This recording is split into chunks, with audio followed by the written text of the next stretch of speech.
Hello, I'm Joshua Ruthford, intern at the Emil H. Mathis Art Gallery and graduate teaching assistant in the Department of Art History at the University of Wisconsin in Milwaukee. I'm excited to have the opportunity to present an object from the university collection today. And anyone who's been behind the scenes at the Mathis Gallery is likely at least a little bit familiar with the object I've selected for today's art expose. Lester Johnson's Five Men in Silhouette from 1964 is a large canvas with oil expressively layered over the surface. Johnson painted this piece while spending a summer as the artist in residence and teaching painting to students at the University of Wisconsin in Milwaukee in 1964. He donated it to the university before his departure. After his residency in Milwaukee, Lester Johnson became a professor of painting at Yale University and taught there until the late 1980s. He was born in Minneapolis in 1919. Lester Johnson grew up in the Midwest, though. He studied painting at the University of Minnesota, the St. Paul School of Art, and at the Art Institute of Chicago before moving to New York in 1947. He continued to paint after retiring from teaching, and his work is featured in the permanent collection of many prestigious art institutions. His paintings have been exhibited alongside the work of abstract expressionists at the Metropolitan Museum of Art, the Guggenheim, and the Art Institute of Chicago, among others. While he was living in a Soho loft in New York, Johnson became a member of the 8th Street Club, which is also known as The Club. It's a collective of artists that was founded in New York in the fall of 1949 by Philip Pavia. The club was an artist social space that was kind of birthed of necessity. While the painters of the area had grown accustomed to the bottomless coffee at the Waldorf cafeteria and spent a lot of time socializing there, the cafeteria grew frustrated with the starving artists and decided to start charging by the cup to prevent loitering. So Pavia and a group of about 20 others, which included Lester Johnson, founded the club as a space for artists to convene daily, discuss their lives and their practice together. It was a social space. Other founding members of the club included Willem de Kooning, Franz Klein, and Robert Motherwell. But Lester Johnson was the only painter in the club whose work focused primarily on the human form, the human figure. The club members were not bound by a single visual style or ideology, but they each painted with a sort of distinct style, which intentionally contrasted with the trends in art at the time. They were opposed to social realism and to surrealism. They wanted to go for something more expressive than that. The painters that gathered at the club were aligned with Abstract Expressionism in a way, but they did not intend to be seen as a movement so much as a collective. They wanted to have a space to discuss art, drink, and defy social norms in the company of other artists and intellectuals without having any sort of binding agreement, I guess. So Pavia saw the opportunity to use the club as a venue and eventually started hosting lectures from some of New York's top artists and thinkers on Friday night, and he would just offer them a bottle of liquor in exchange for lecturing at the club, which is kind of fun. So artists that spoke at the club included Piet Mondrian, Joseph Albers, Yves Tanguy, and Marcel Duchamp. John Cage frequently spoke and attended meetings at the club, and philosopher Hannah Arendt also spoke there. Jackson Pollock was known to hang out at the club, but he was sort of less formally associated with the club because he had ongoing disputes with de Kooning. But in addition to the lectures, the club also hosted like philosophical discussion groups and other events. They had some form of dancing most nights. They studied things like existentialism, philosophy, phenomenology, Gestalt psychology, music composition. They were interested in the connections between philosophy and art and life. As more and more artists sort of adopted the idea that everyone could be an artist, philosophy and music were a means of connecting the world of fine art with the world of daily life. So the club really encouraged alternate uses of media, and Johnson did as well, even outside his work with the club. I found it cool that Johnson performed in some of Alan Caprow's early happenings, independently of the club, in the early 1950s. So there was a kind of tight-knit network of artists in New York that was going on at this time. Very interesting.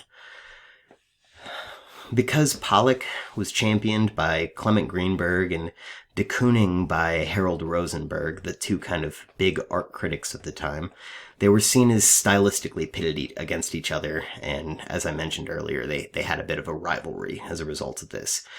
But the club was still a safe space for artists to socialize free from the anxieties of the outside world, and Pavia developed it into a space where artists could understand the political and cultural environment through rigorous discussion, debate, and argument. He wanted people to talk and relate about ideas, about their context with the world, which is really cool. So we'll discuss some more of the ideological influences of the club and Johnson's work a little later in this presentation, but for now, I do want to draw attention to two key details from his biography. Lester Johnson is usually considered an abstract expressionist painter, but he was more associated with Willem de Kooning's work than with Pollock's, which is significant. Also, Johnson was part of a community of artists that was interested in understanding the social, political, and cultural climate of the mid-20th century and exploring how different media and arts could help recreate relations from society. So, let's look at this painting a little bit more.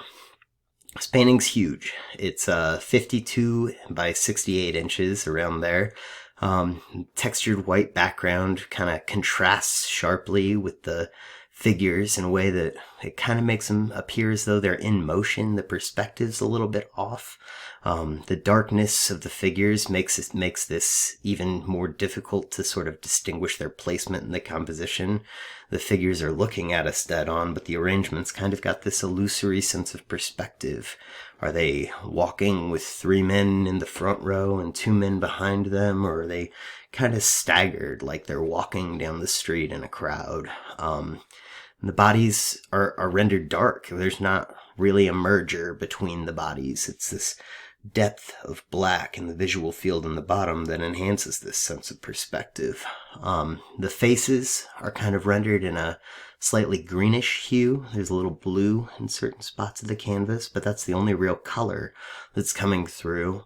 And the kind of gaze, they're not really, I don't feel like they're looking at me so much as I feel like they're, looking through me. They're absorbed in a different trajectory. I feel like there's a sort of alienation between them even. They don't seem to be looking at each other. Their pupils are facing towards the audience, not towards one another. But despite the fact that they're not making any eye contact with one another, they're still bound together through Johnson's composition, which is kind of cool. The weight of the bottom half of the canvas, it just obscures the boundaries of the figures, but it also obscures the boundaries of the canvas. The figures kind of go over the edge of the canvas, and we don't know where one ends and another begins. So, what was Johnson trying to capture here? And how does Johnson's use of figuration contrast and complement with the style of these other abstract expressionist artists? And how did Johnson's ideological community affect his approach to the subject of the human figure? So these are some of the questions that I'm going to explore in the rest of this presentation. So moving on, let's look at Johnson's slightly earlier work. His representation of the human face, which he considered the quote-unquote plastic symbol of the body, was his first stylistic development, according to most historians. His earlier works, like the example on the left from the Art Institute of Chicago and the example of the right from the Mathis collection, usually focused on a single figure. The outline of the face was rendered through the direct manipulation of paint on canvas or paper in these examples. And his suggestion is that the face is the plastic symbol of the body, is kind of a mirror to a lot of philosophy on relationality and exteriority that was emerging in the post-World War II ethical philosophy. We can see this reflected in statements like this one from Emmanuel Levinas, who asserted that the face is present in its refusal to be contained. It is neither seen nor touched, for in visual and tactile sensation, the identity of the eye envelops the alterity of the object, which becomes precisely a content. What Levinas was suggesting, and this was extended by a number of philosophers in the late 50s and early 60s, is that the face represents a common ground for all humanity. There's a We might not be able to understand one another in terms of culture or language, but there's something in the face that we can universally recognize emotion in the expression of another's face. And from this recognition, we should be able to find some sense of compassion to help avoid atrocities such as happened during World War II, which is why this was inspired during that time. So in manipulating the paint directly onto the canvas here, Johnson's sort of forming a face that bears this generic semblance of expression, but it's in a way that de-emphasizes individuality, where more realistic work like social realism might have tried to emphasize the individual character. By reducing the face to its most essential signifiers, Johnson is trying to focus more on the relationality between expression and bodies in space. So this is something that's going to become a little more clear when we start to look at these examples. 5-minute silhouette and 3 Bowery figures here from the Metropolitan Museum of Art are both sort of these grouping compositions, which art historian Judith Stein has suggested is more definitive of Johnson's work from the mid-60s to the late 80s, in which the artist was more engaged by the activities of the street than the individual persona or the individual figure. She quotes Johnson describing his intentions as saying, quote, "In my painting, I was working for forms that were alive, that moved across the canvas and never set, that had some noise, chaos, and order of the city." Stein goes on to suggest that Johnson captured the scene of the New York streets, attempting to capture the motion embodied in the behavior of his subjects, who refuse to be regulated by the frame. Within the context of the artist himself and Stein's poetic analysis of his work, we can start to understand what Johnson was trying to capture in his unique use of perspective. Being fascinated by the order and chaos of the street, Johnson chose to represent the movement of bodies through space and the movement between bodies. He wanted to capture this notion of individuals walking in groups along distinct individual trajectories. It's no doubt that Johnson intended to capture the sense of plurality and universality amidst this alienation in New York, constantly surrounded by strangers in such a populous landscape, but remaining disconnected from others. His use of space here disembodies the subject from the landscape, as life in a big city can do. He emphasizes the relation between these 5 separate bodies in motion, bound together only by their shared space and movement. Street scenes remained a constant for Johnson, as Stein suggested, even in his later work, like this example on the right from the Mathis collection, street scene with man and woman. The bodies are kind of not responsive to the borders of each other. They're overflowing onto each other's bodies. The contours of the lines kind of overflow the edge of the canvas. So we can see how Johnson favored close groupings and liked to challenge the viewer's conception of pictorial space by having his subjects encroach on the boundaries of the frame.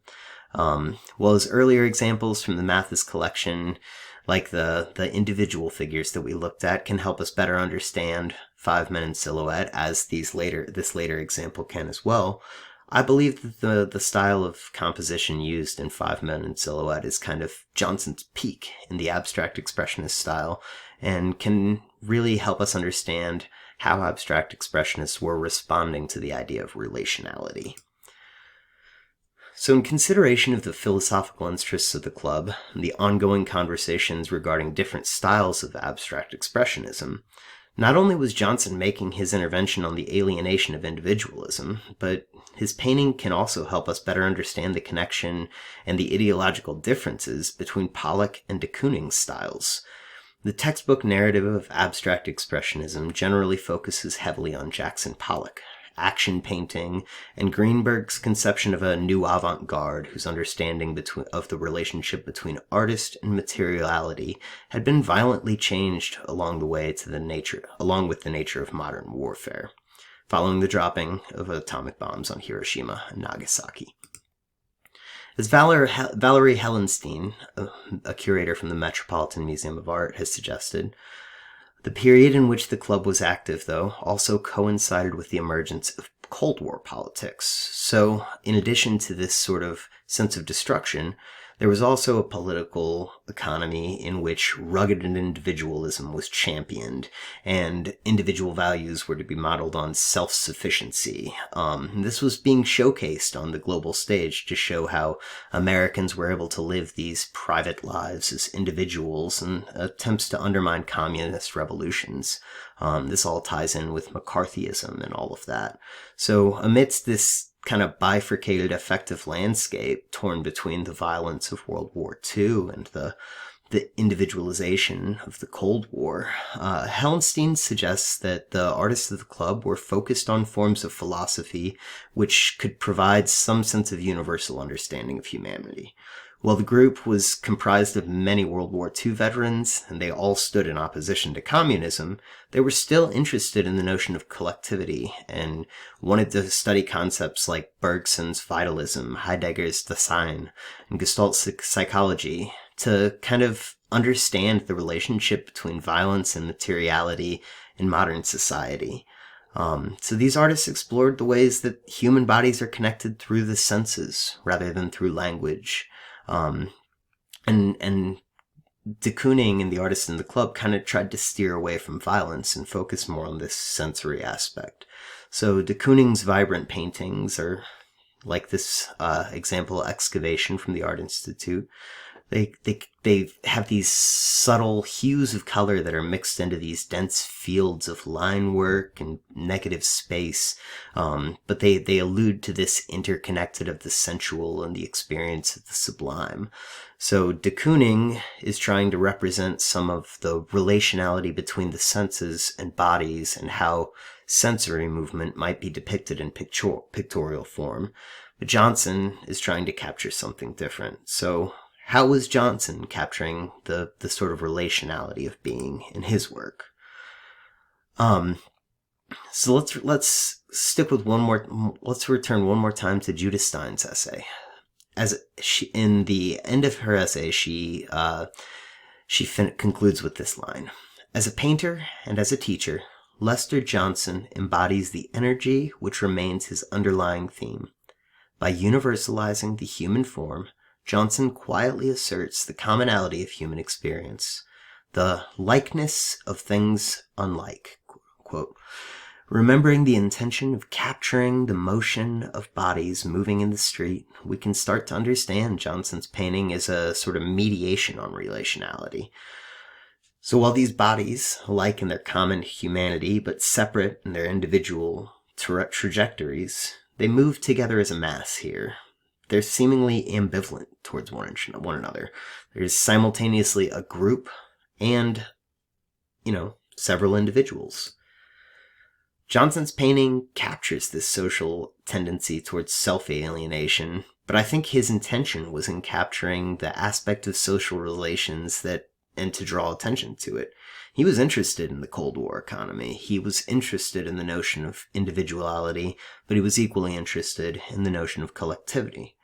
He wanted to kind of look at what's missing in relational behaviors and see how we might be able to recognize that and change that.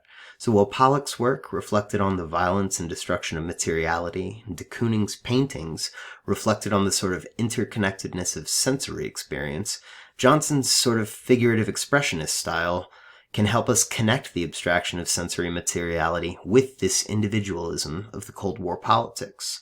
His emphasis on relationality in this context serves as a critique of the politics of individualism, arguing instead for a shared understanding of how human behaviors are being altered by social and political contexts in modernity.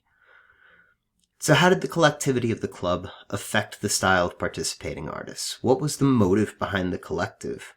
Let's return one more time to Valerie Hellenstein's essay, in which she suggests that the club operated as a form of anarchist mutual aid. That while there was no formal agreement binding them to the movement, the members recognized their own alienation from others and wanted to come together to find some sort of communitarian kinship, as Hellenstein calls it.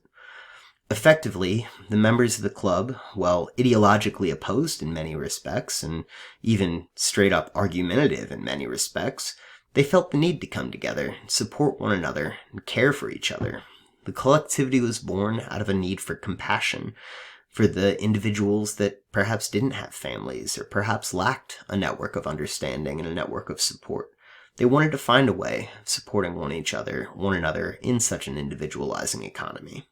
So while the Greenbergian aspect of abstract expressionism focused on the heroic individual, in line with the representation of America that was projected throughout the Cold War, we can see that there was a sense of collectivity that helped the club develop as a unique community focused on mutuality instead. By establishing a collective which helped member artists explore the political and cultural landscape through new theoretical concepts, the club developed into a sort of model for a new collectivity in the arts, which understood compassion and care as essential to the creative process.